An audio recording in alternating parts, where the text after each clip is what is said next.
Et bien moi tout le monde, aujourd'hui je vais aider les élèves paumés de première 4 en enseignement scientifique physique sur ce qu'on a fait à peu près depuis un mois ou deux, je sais plus trop. Bref, donc commençons sans plus tarder. Qu'est-ce qu'on a vu durant ces quelques mois?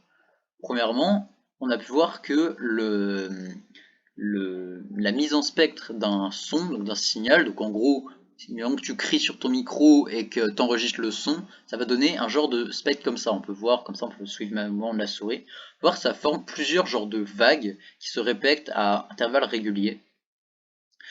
Et donc ces vagues sont intéressantes parce qu'on peut calculer quelque chose qui s'appelle la période avec L.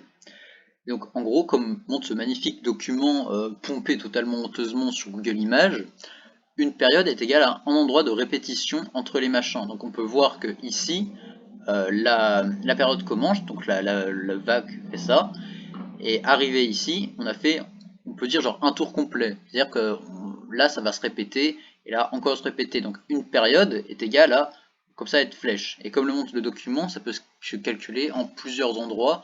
Peu importe où on commence, en fait, c'est ce qui compte, c'est que ça se répète une fois. Donc là, tu vois, on peut prendre comme ça fait toujours une période, et ce sera toujours la même valeur.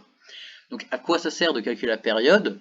Ben, tout simplement, on peut voir qu'on peut avoir la période en secondes avec ça en bas, qui représente combien de secondes fait la période, parce que la période est toujours en secondes.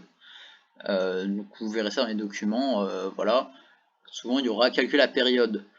Donc ici, on peut voir que la période fait à peu près 2 secondes, même pas à peu près, c'est genre 2 secondes. Et là vous allez me dire, ok c'est bien, on a calculé à la période d'un son, mais à quoi ça sert?